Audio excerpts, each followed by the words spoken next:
No vídeo de hoje eu quero explicar para vocês como que o Irã, apesar de todas as sanções econômicas, consegue continuar financiando a sua ditadura e as suas guerras e o seu projeto de poder com todo o seu eixo da resistência, com as suas proxies, aliados, Hezbollah, Hamas, Houthis.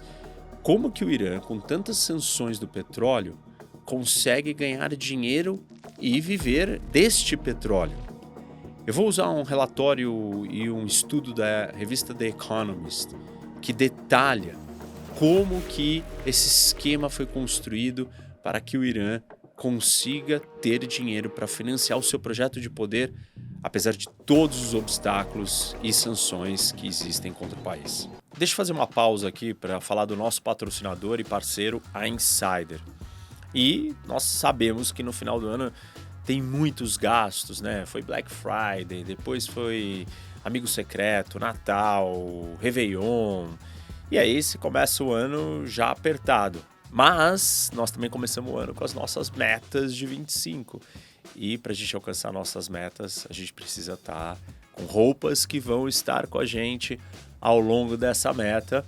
E claro que a Insider, então, é uma ótima pedida, principalmente com os seus kits. E os kits já vêm pronto, pessoal. Já são um conjunto de peças que você precisa, peças básicas, já está tudo ali organizado, você só adquire o kit, super duráveis, por isso que às vezes até custa um pouco mais, mas na verdade se você considerar com a durabilidade da roupa no tempo, você está pagando muito menos. E um ano inteiro pela frente, um kit ou vários kits aí vão te ajudar a você estar preparado para alcançar suas metas e tirar vantagem desses preços fantásticos do kit. E você vai usar o meu cupom, que é o ROC. Quando você compra o kit, você vai ter mais de 12% de desconto. E se você comprar outras coisas que não o kit, você vai ter 12%. Mas se você comprar o kit, vai acumular os descontos. Então aproveita e pega um kit pronto, já com tudo que você vai precisar para 2025. Então vamos lá. Em uma guerra com Israel, o Irã precisaria de dinheiro, óbvio. E não apenas só para comprar armas, mas para manter a sua economia também ativa e rearmar as milícias, como eu mencionei, de Hamas, Hezbollah, Houthis, assim por diante. E muitos acreditam que depois de anos de sanções, o Irã teria muita dificuldade financeira, e esse raciocínio está correto, mas ele não conta toda a verdade, porque todos os anos o Irã desvia bilhões de dólares de vendas ilícitas de petróleo para contas bancárias ao redor do mundo. E esse enorme tesouro secreto, ele foi utilizado para financiar o ataque do Hamas a Israel há um ano, o uso de enxames de drones russos na Ucrânia também, e o próprio programa nuclear iraniano. E esse dinheiro já alimentou várias crises e, em breve, pode financiar a maior de todas as crises. Para entender como é que o Irã consegue acumular tanto dinheiro, a gente precisa entender como funciona a sua petroeconomia. 6 anos atrás, quando o governo Trump reestabeleceu o bloqueio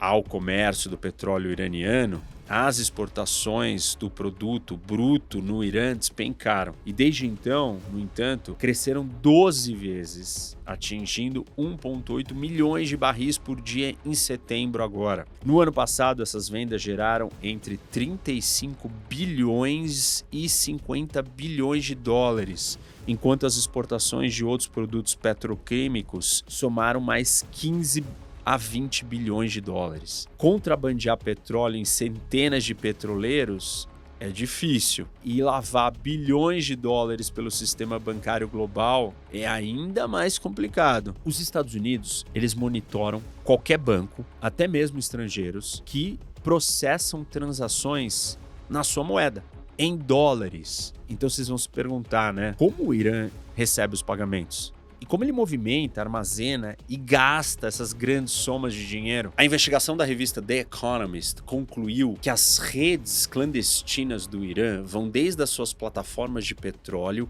até os cofres virtuais do seu banco central. A China, principal compradora do Irã, é a arquiteta e a maior beneficiária desse sistema. Bancos e centros financeiros globais, muitas vezes sem saber, são peças fundamentais no esquema. Uma fonte familiarizada com os registros do Irã afirma que em julho o país tinha 53 bilhões de dólares, 17 bilhões de euros e outras quantias menores em outras moedas armazenadas no exterior. Apesar do enfraquecimento das sanções nos últimos anos, o Irã está sujeito a mais amplas restrições já impostas pelos Estados Unidos a qualquer país do mundo, todas destinadas a forçar o Irã a conter o seu enriquecimento nuclear e o financiamento do terrorismo. Essas sanções elas estão focadas em setores inteiros da economia, além do próprio governo iraniano. Nenhum outro país, além dos Estados Unidos, impôs sanções tão rigorosas. Ou seja, teoricamente, a maioria dos países pode negociar com o Irã. Na prática, poucos fazem isso abertamente porque os Estados Unidos proíbem as suas empresas não apenas de negociar com o Irã, mas também com estrangeiros que negociem com o Irã deliberadamente. É especialmente difícil para o Irã receber e movimentar dólares, pois toda transação ela precisa eventualmente ser aprovada por um banco americano, porque ela é feita em dólares. Contudo, o relatório mostra que, com fiscalização inconsistente, determinação e ajuda de um parceiro ganancioso, um país sob embargo global pode acabar desafiando essas sanções em uma escala colossal. Muitas das táticas do Irã são semelhantes às de um cartel de drogas, que usa empresas aparentemente legítimas para comercializar produtos e reciclar lucros em outras atividades ilícitas. O sistema clandestino de petróleo do Irã ele é governado tanto por regras quanto por ameaças. O objetivo é construir uma fachada elaborada para enganar os aplicadores de sanções. A maioria dos países exportadores de petróleo o fazem por meio de gigantes estatais, mas no Irã é diferente. A Companhia Nacional de Petróleo do Irã, a NIOC, sua empresa estatal de petróleo, ela detém o monopólio da produção. A subsidiária suíça da NIOC,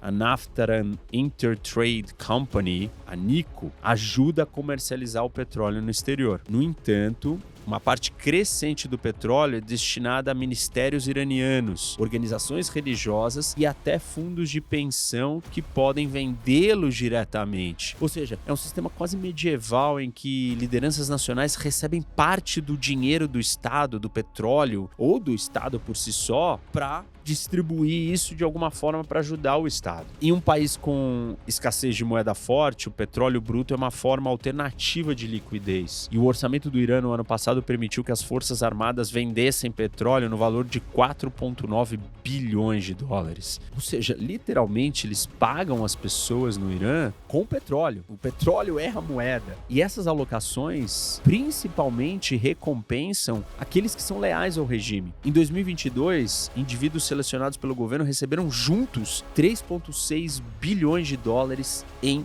petróleo. A Guarda Revolucionária Islâmica, a guarda petroliana do regime, ela também recebe grandes quantidades de petróleo, muitas vezes fora dos registros. Um ex-funcionário iraniano afirma que as forças Quds, o braço estrangeiro da Guarda Revolucionária, arrecadou 12 bilhões de dólares com as vendas em 2022. Todas essas entidades possuem canais de vendas distintos. Embora a NICO, aquela empresa que cuida da exportação na Suíça, né, do petróleo iraniano, e a Guarda Revolucionária frequentemente oferecem os seus serviços para outras partes. Às vezes, uma empresa de fachada coordena todo o processo. De acordo com o Departamento do Tesouro dos Estados Unidos, a Sahara Thunder, no Irã, realiza a venda para as Forças Armadas enquanto finge ser uma empresa comercial privada. O Irã regularmente terceiriza vendas para terceiros no exterior, como a ASB, uma empresa turca. No entanto, o Irã exige garantias. A Baslan, uma subsidiária da ASB, transferiu 51% das suas ações para forças Quds, quando começou a trabalhar com eles, de acordo com um contrato vazado entre a ASB e um comandante da Guarda Revolucionária iraniana. Ou seja, na prática, a empresa é controlada pelos iranianos. A primeira tarefa dos vendedores é encontrar um comprador. E, embora a China compre 95% das exportações de petróleo bruto do Irã, as suas empresas estatais elas são receosas com o risco de serem sancionadas. Então elas recusam o petróleo iraniano. Desse jeito, sobram 3 ou 4 empresas de fachadas iranianas que vão vender isso no mercado. Alguns documentos compartilhados por uma fonte mostram que a Litamos International Limited e a Haosi Trade Limited faziam isso até 2021, quando ambas foram dissolvidas. A China tem os seus próprios corretores, cujos clientes fornecem para plantas autorizadas pelo Estado a processar o petróleo iraniano. E a maioria são pequenas refinarias independentes. Uma vez encontrado o comprador, um acordo formal é assinado, geralmente entre duas empresas de fachada, e dado o valor, uma remessa de petróleo bruto iraniano pode facilmente custar de 50 milhões a 100 milhões de dólares. O negócio não pode funcionar com base somente na confiança. Os contratos, os documentos, eles vão especificar cada detalhe, desde corridas de teste, cronogramas de inspeção, até o tamanho das futuras remessas. O preço, geralmente, ele acompanha o Brent, que é o índice global de referência para o petróleo, com um desconto de 10 a 30 dólares por barril. As moedas aceitas incluem o dólar e raramente o euro, o dirham dos Emirados e o ien japonês. Muitos desses contratos originais, eles omitem que o petróleo é iraniano. Eles dizem falsamente que o petróleo vem do Iraque, da Malásia ou de Omã. Mas esses relatórios da Economist mostraram que tem uma carta que eles tiveram acesso que está escrito em letras maiúsculas: petróleo iraniano. Mais de 100 empresas de fachada existem só para adquirir os petroleiros que vão transportar tudo isso. Muitos são navios antigos com bandeira do Panamá e renomeados para confundir os rastreadores. Os navios começam pegando petróleo em um dos terminais de exportação do Irã. Para evitar chamar atenção, eles muitas vezes pegam os transponders, que são aqueles localizadores de transportes, de outros navios que estão circulando na área, ou eles usam softwares para parecer que eles estão em outro lugar, uma espécie de VPN do transponder. Depois, eles navegam para o Iraque ou para Omã, onde a carga pode ser transferida para um outro navio. E outra transferência pode ocorrer na Malásia ou em Singapura. E então o carregamento segue para a China. Ou seja, a mesma coisa que uma lavagem de dinheiro, mas eles estão lavando petróleo, literalmente. Agentes iranianos recebem relatórios de cada etapa desse processo e as decisões são encaminhadas a altos funcionários que podem se esconder atrás de apelidos e mensagens do WhatsApp. Certificados de origem falsos e documentos são fornecidos durante todo o processo. Até mesmo as partes mais secretas das viagens são rigorosamente controladas. Às vezes, as coisas saem errado. Uma venda pode fracassar quando um petroleiro já está no caminho e a carga às vezes desaparece, gerando ameaças de violência de comandantes da Guarda Revolucionária Iraniana. Alguns navios são simplesmente abandonados. Geralmente, porém, as mercadorias são entregues sem problemas e em até 45 dias o pagamento é feito. E é nesse ponto que o sistema bancário clandestino do Irã, a parte mais impressionante do esquema, entra em ação. Até aqui, essa história que eu contei para vocês, ela mostra a extensão da dependência econômica do Irã com a China. E o que eu vou explicar daqui para frente vai reforçar ainda mais essa tendência. O Irã, na verdade, ele acredita que ele encontrou um grande amigo, um grande aliado, o maior aliado de todos dentro do eixo das ditaduras. Já a China, ela está principalmente interessada num bom negócio e está se aproveitando da posição frágil do Irã e ela oferece assistência enquanto ela não corre risco de comprometer as relações com os Estados Unidos, seu maior parceiro comercial e também rival geopolítico. Assim, cria-se um ambiente perfeito para que o contrabando iraniano prospere sem que a China pareça oficialmente estar envolvida. É uma obra de genialidade burocrática. As maiores empresas de petróleo do país, incluindo a NIOC e a PCC, que é uma outra grande empresa de petróleo iraniana, uma exportadora petroquímica controlada pelo Ministério da Defesa, possuem grandes departamentos financeiros que funcionam como bancos, segundo uma fonte familiarizada com o funcionamento dessas empresas. E essas unidades criaram empresas no Irã, chamadas de casas de câmbio, que elas lidam com os pagamentos internacionais ilícitos, não só para exportadores de petróleo, mas também para amplas partes da economia iraniana, outras partes que são sancionadas. É mais ou menos como se fossem doleiros essas casas de câmbio. E cada uma delas, local, ela criou outras empresas de fachadas, conhecidas como trusts, com um único propósito: coletar e transferir dinheiro. Essas empresas, elas estão espalhadas pelo mundo e muitas têm nomes que parecem ter saído de geradores de nomes aleatórios, como Rainbow International Commercial Company ou Glorious Global Limited. E todas, essas duas no caso, ambas sediadas em Hong Kong. O papel do proprietário registrado é limitado a mediar com autoridades locais e fornecer procurações a iranianos ou agentes iranianos. Teve um ex-funcionário de alto escalão iraniano que ele afirma que cerca de 200 cidadãos iranianos com passaportes duplos supervisionam essas empresas na Europa. Quando um exportador de petróleo deseja receber seu pagamento, ele envia um e-mail à sua casa de câmbio preferida, informando o valor que ele precisa receber e de quem. A casa de câmbio, por sua vez, ela verifica os saldos na sua rede para decidir onde ela prefere que o dinheiro seja depositado. E, em seguida, ela instrui a empresa de petróleo a avisar o seu cliente para que ele espere uma fatura de um trust específico. Alguns dos pagamentos são feitos em yuans, que o Irã recicla dentro da China. No entanto, os yuans não são conversíveis e o Irã consegue comprar apenas uma quantidade limitada da China. Por isso, essas empresas iranianas frequentemente pedem moedas fortes, ou seja, o dólar, por exemplo. O mesmo mecanismo funciona na direção oposta, permitindo que as empresas iranianas paguem discretamente por importações. Os bancos onde as empresas de fachada possuem contas e que processam as transferências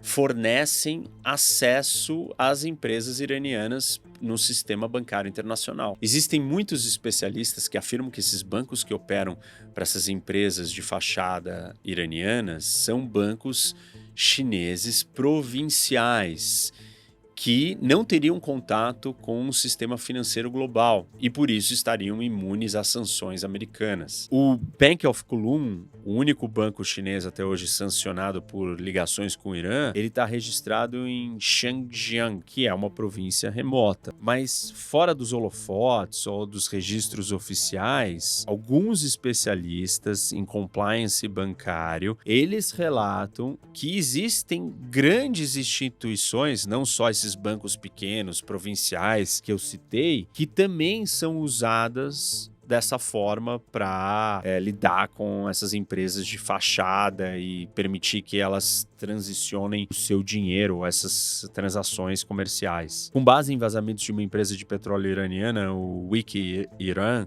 listou em abril do ano passado os detalhes de 218 contas bancárias ligadas a 71 trusts gerenciados pela Amin, uma das maiores casas de câmbio do Irã. Uma análise de um dos bancos de dados dessa Wiki Iran, ele indica que só 67 dessas contas, elas estavam ligadas a um banco chinês pequeno, daqueles provinciais. Agora, de outras 99 contas, elas estavam ligadas a um dos 20 maiores bancos da China. A Economist, ela verificou os números das outras contas por meio do IBAN Checker, né, que é um site que valida dados bancários. Isso indicou que 30 contas eram mantidas nos Emirados Árabes Unidos, incluindo os 2 maiores bancos do país. 10 estavam em bancos europeus, o CBC, o ING, o OPT, Commerzbank e 3 no Sparkassen, como são conhecidos os bancos de poupança alemã. E outros 5 estavam em bancos turcos. E 2 estavam em fintechs europeias que processavam os pagamentos transfronteiriços. Só para deixar claro, não tem indício nenhum que alguns desses bancos ou essas fintechs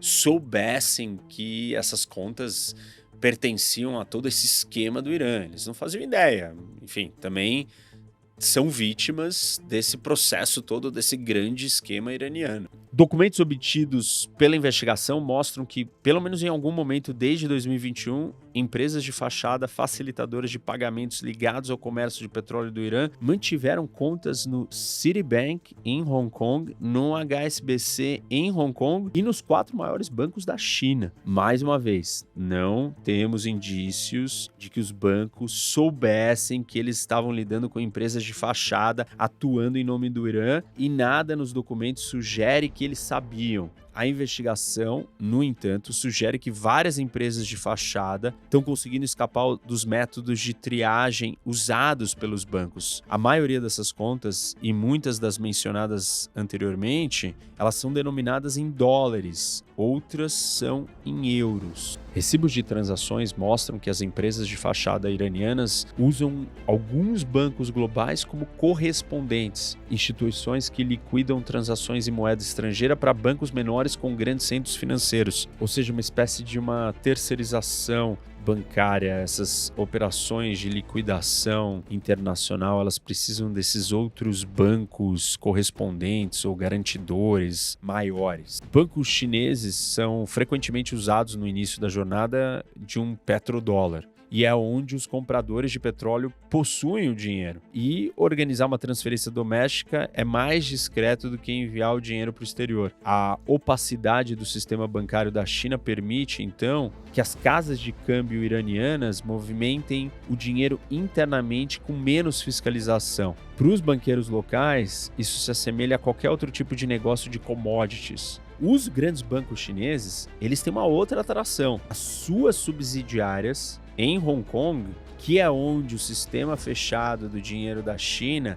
se encontra com as finanças globais. Ou seja, Hong Kong é o lar do único sistema de compensação em dólares considerável fora dos Estados Unidos. O USD Chats, alimentado por contas financiadas em dólares pelos bancos, que permite que os membros façam transações entre si em dólares americanos sem envolver instituições nos Estados Unidos, ele só existe em Hong Kong desse tamanho, uma estrutura dessa. Todos os bancos internacionais com negócios relevantes na Ásia usam esse sistema do USD Chats.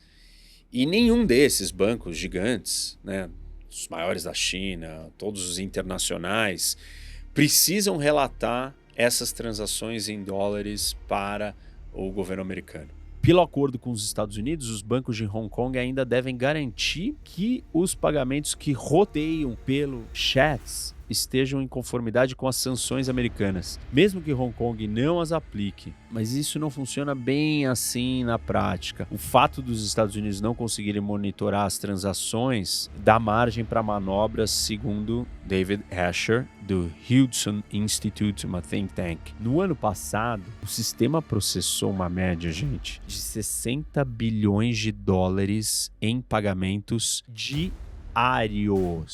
Um volume que, obviamente, se torna difícil identificar transações suspeitas. Bom, voltando para a história, no final da sua trajetória, os fundos iranianos podem passar por outros centros financeiros. Esses documentos vazados para o Wiki Iran sugerem que, antes de maio, a filial de Dubai do Bank Mirs, um banco egípcio, hospedava até 38 empresas de fachada usadas pelo braço financeiro da PCC, a exportadora petroquímica iraniana. As casas de câmbio usam os Emirados para transferir o dinheiro entre trusts a fim de manter as contas equilibradas, frequentemente após converter dólares em dirhams.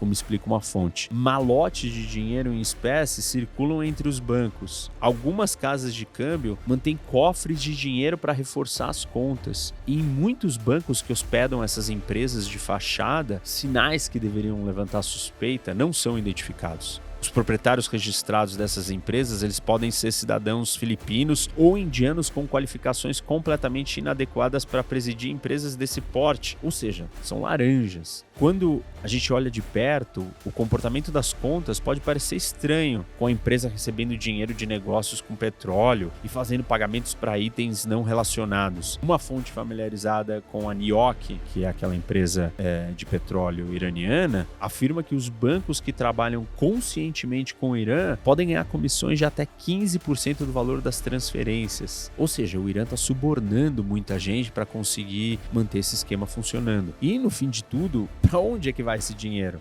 Alguns fundos permanecem ou retornam para a Ásia, a fonte de muitas importações iranianas, incluindo peças de armas. Outras são escondidas no Levante, onde pagam salários para combatentes do Hamas, Houthi e Hezbollah. E às vezes o dinheiro é armazenado em locais menos óbvios, como agências bancárias em Budapeste ou Aachen, uma cidade spa na fronteira das montanhas Eiffel, na Alemanha. Londres, por exemplo, é a sexta maior base mundial em número de entidades iranianas na lista negra dos Estados Unidos. As casas de câmbio iraniana acompanham as transações mantendo livros contábeis internos, planilhas enormes que registram débitos e créditos em centenas de trusts. Seus clientes, as empresas iranianas, liquidam as posições comprando ou vendendo dólares virtuais em uma plataforma online chamada de Nima. Geralmente, as taxas de câmbio são subsidiadas, inclusive. Embora a moeda forte permaneça no exterior, ela é, em última análise, propriedade do Banco Central do Irã,